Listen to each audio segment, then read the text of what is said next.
Welcome back to the SketchUp Academy Toolbox series. Today's tool is the rectangle tool. Like the line tool, it is located in the large tool set, which is over here on the left. On the line tool video, we showed you how to get to this large tool set. The point of showing you this is where all the tools that you're going to use in SketchUp typically are located. You can probably draw just about anything you want just having this open. If you don't have it, there's two ways to get this open. One is in the View menu, Toolbars at the very top, and you will find the large tool set located here. Check that box and it's open, uncheck it and it's closed. Open, closed. Another way to get it is to right-click on any toolbar in SketchUp, and you will get essentially the same list. Here we have the large tool set in that list with a check mark, meaning that it's open. So you can go either way, in the View menu or right-click on any of these toolbars that you have open now. This typically is not open when you initially start with SketchUp, so you'll probably have to find it and open it. For the life of God, I do not know why that's not always there. So we'll get on to the rectangle tool. Rectangle tool, like I said, is found in the large tool set. It's here. If you hover over any of these tools, you'll see a little flag throw out and it'll say rectangle tool or line tool, as we saw in the last video. So a rectangle tool, we'll click it and you'll get a little icon with it's a pencil with a little rectangle dangling off of it. Like the line tool, you'll click once, let go, drag out. Now we're dragging diagonally rather than on axes here. The nice part about the rectangle tool is it will stay on axes all by itself. You don't have to think about this too much. So point one, drag out diagonally.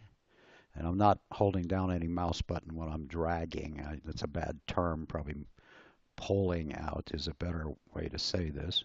And then click on the second point, and you have a rectangle. The nice part with this over the line tool is that the line tool requires you to draw all four edges, as you saw in the last video, to get a rectangle. The rectangle automatically creates all those edges for you. So it's a nice tool to draw things rather quickly. I'll just do, that's the line tool. I'll do a few rectangles here. It will find an edge or a point when you drop it on there. So you can see you can draw a fairly complex object rather rapidly with the line tool or with the rectangle tool. You can also take this out and find a point here, the midpoint on this line. So dragging that out, kind of hovering over the midpoint. And that's one of SketchUp's nice little inferencing tools that throws a blue dot up there that says that's the midpoint. Anywhere along this line, it is basically just giving you a red box that says it's on that edge. So you can drag this out and click. You can fill in spaces all you want. You can reference, say, this edge up here, drag that out, and it will align with the previous tool or the previous corner, whatever you've decided you want it to align with. And go from the midpoint of that rectangle to the midpoint of this rectangle, hopefully.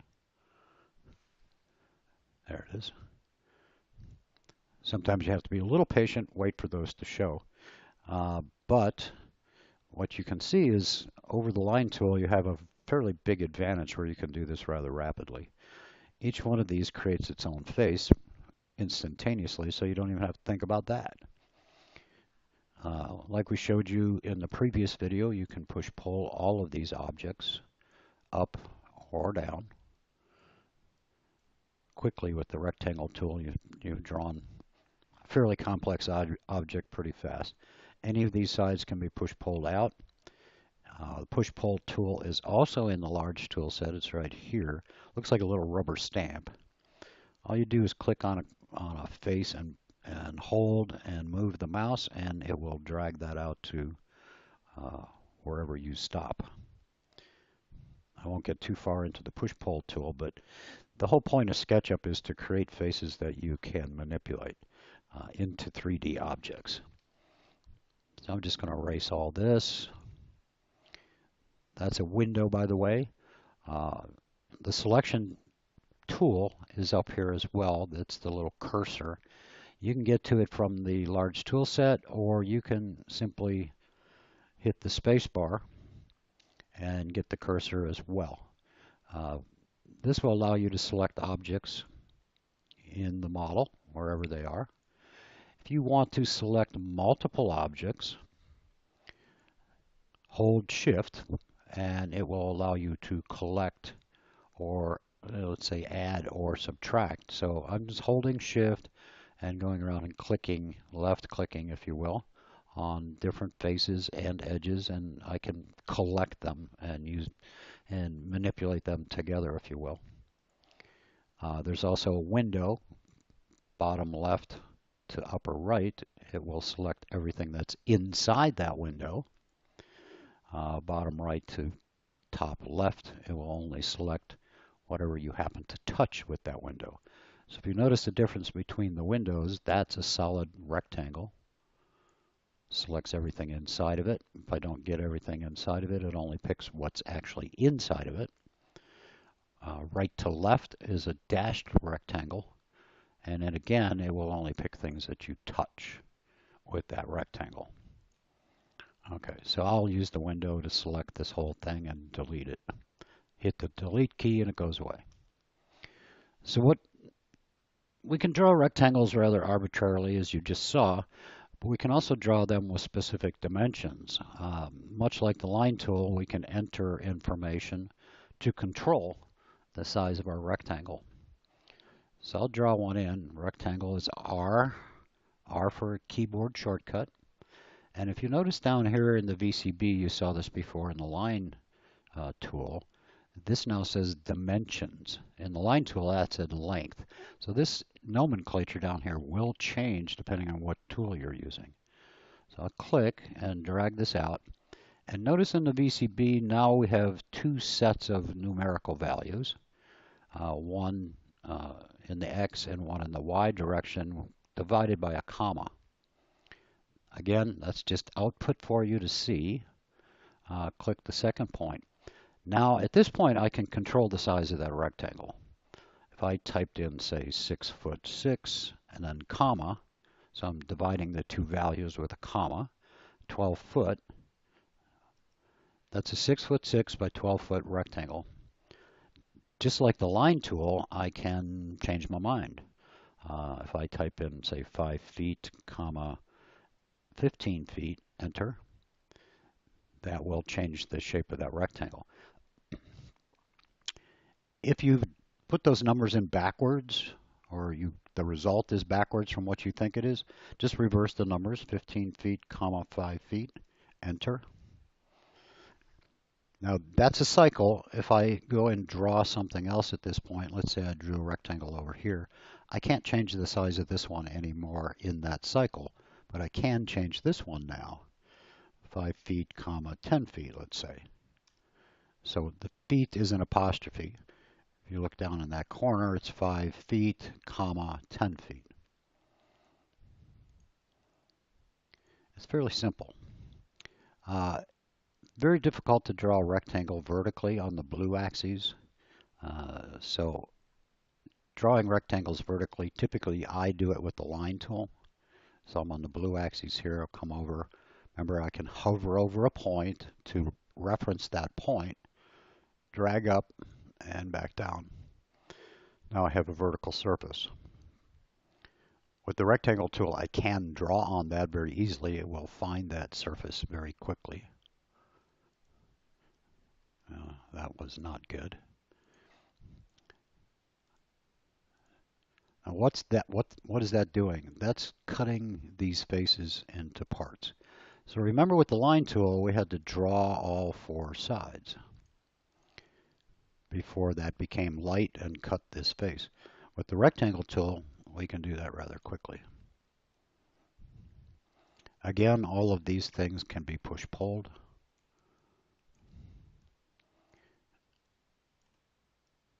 As such. And that's, again, going back to the whole point of SketchUp is we're going to take and manipulate faces into three-dimensional shapes. I like to use the rectangle tool to draw things like walls. So if I drew out a long rectangle here, let's say, and I put in 3.5, that's inches. So SketchUp thinks in inches. You don't have to put an inch mark, which is a quotation point or quotation mark. So 3.5 inches, comma, 12 feet. That's a 3.5 inch wide by 12-foot long wall. Okay. So the rectangle tool, we can draw the same kind of thing vertically. 3.5 comma, I don't know how tall I made that, let's say 8 feet. It's taller than that wall, but conceptually it's the right idea. We can now grab that and push-pull it out. Okay. There's not a whole lot more to the rectangle tool than what I'm just showing you.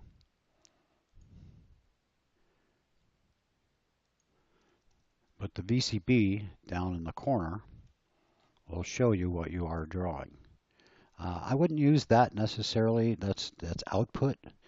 You can use that at times to control your dimensions if you'd like, but it's a little difficult to get it exactly where you want it.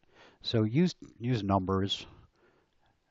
It does give you a hint, which is nice. It shows you which number you're wanting to set for, say, the thickness of that wall. The first one here, as you can see, is the smaller number. It does tell me the height, 3.5 comma 4'9", I think it was, something like that. But these all cut faces quite easily. So think of the rectangle tool as a quick way to draw objects over the line tool. There will be times when the line tool obviously works best for you, but think in terms of rectangles if you can. So point A, pick, drag, not drag, pull. Don't hold down the left mouse button, pull, and set that point. Same thing here. Now, much like the line tool, as soon as I cross things here, in other words, this rectangle crossed over or overlaid on the first one, I now have divided these into separate faces. So again, with the push-pull tool, I can pull these up individually. Again, the whole point of SketchUp. Quick way to draw windows, for example. And I'm not going to try to get these perfect, but you can see the idea. If you want to draw a door, easily done. Again, you could control this with the input. And if you watch at the bottom, it's in the VCB, it's going to tell you which number is the small one. So in this case, it's 6 5/8 by 2 and 3/8. So this is kind of a small object. But let's put 6, comma 3. That's a 6-foot or 6-inch by 3-inch rectangle. If I want to duplicate this, and we'll do this quickly, and we'll get to the move tool a little bit further down, but I can duplicate that. So just clicking on that face, I can grab that object and copy it. Okay. So you can select a rectangle, the whole point of that. So you can select a rectangle simply by selecting the face itself. I don't have to select all of these objects. I don't have to go around and pick each one of these pieces individually like that so I could move it. That's not necessary. Just pick the face itself, and the face, for the face to exist, it has to have edges. So picking the face infers that you're picking the edges at the same time. Okay? Quite simple.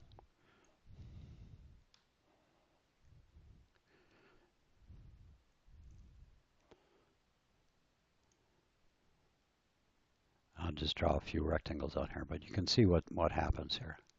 Now I've used this in the past. I think it's kind of a nice planning direction that you can go. I've used this to plan rooms of a house or a building of any sort, or anything really for that matter. If I take a rectangle tool and drag this out, and let's say I want a 12 foot by 12 foot by 20 foot room, 12 foot, comma, 20 foot, enter. And I draw another rectangle, say I want a 8 foot by 15 foot room. And then I want a 5 foot, comma, by 8 foot room. This is a way for me, I don't know what happened, why that's got an endpoint in it. I'll just draw that line in there.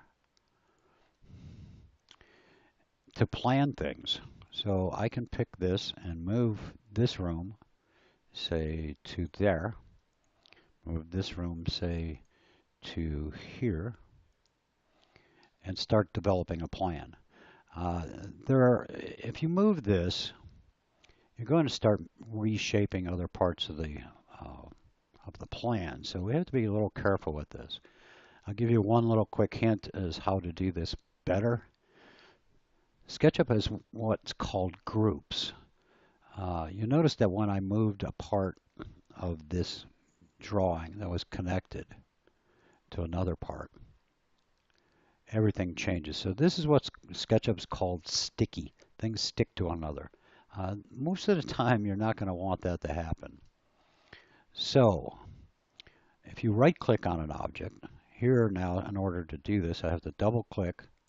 If you double-click on an object, you will select the object, the face, and all the edges. Double-click. If I pick just once, I just get the face. If I double-click, I get the face and the edges. Another way to select objects. Right-click on it and pick Make Group. And we'll do that with all of these. Make Group. Make Group. Now, when I move these things together,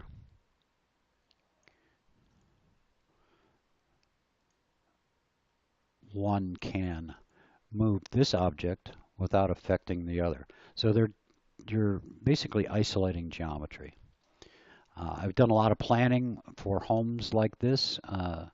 It's kind of a quick way, kind of the old, almost like you're cutting out pieces of paper and sticking them together, like maybe your client might do. Let's do another one this way. We'll do a 16 foot, comma, 8 foot room. Double click on it, right click, and pick Make Group. This is what's called a context menu. So pick Make Group from there.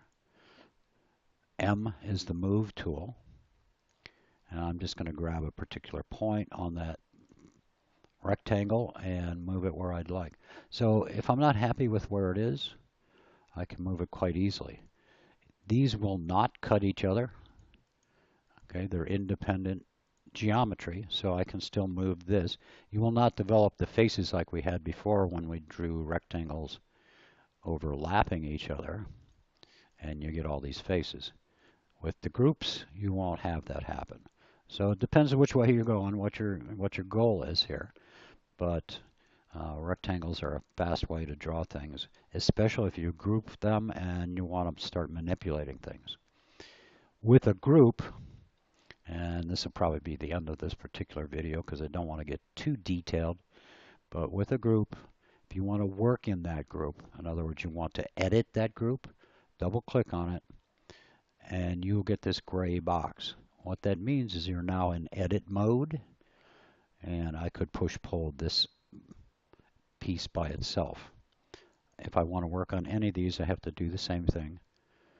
Double-click on them and push-pull or draw on it. I can now draw inside here if I'd like and create another object. These still are the group. They still can be separated from one another and moved around independently. Okay. That's a key piece of information to have in SketchUp, is to understand groups. There's another thing called components, but we'll leave that for now. That's about it with rectangles. Like I say, rectangle in summary finds axes pretty quickly all by itself. You don't have to think much. It stays coplanar. It also creates the face for itself right away. Another little quick thing to talk about with lines and rectangles and faces is, in order to create that face or keep that face, all the edges have to be intact. If I use the eraser tool, which is E, is a shortcut, and I erase one of these lines, that face goes away. I can use either the rectangle tool or the line tool. I'll use the line tool here in this case. Finish that object and I get a face. I could do it with the rectangle tool, basically just trace it again and get that same face back. That's it for the rectangle tool at this point. We'll show you more applications for the rectangle tool as we get further in this series. So, the icon here in the large tool set for rectangle tool. I think these are also under draw, shapes, rectangle, or R for rectangle. These are called keyboard shortcuts that I'm giving you when I'm giving you letters. I like to work that way. It's a lot faster than trying to find this stuff in here, but the large tool set initially is probably a good way for you to go. That's it for a rectangle tool. I appreciate you coming by and thanks for watching. Have a great day.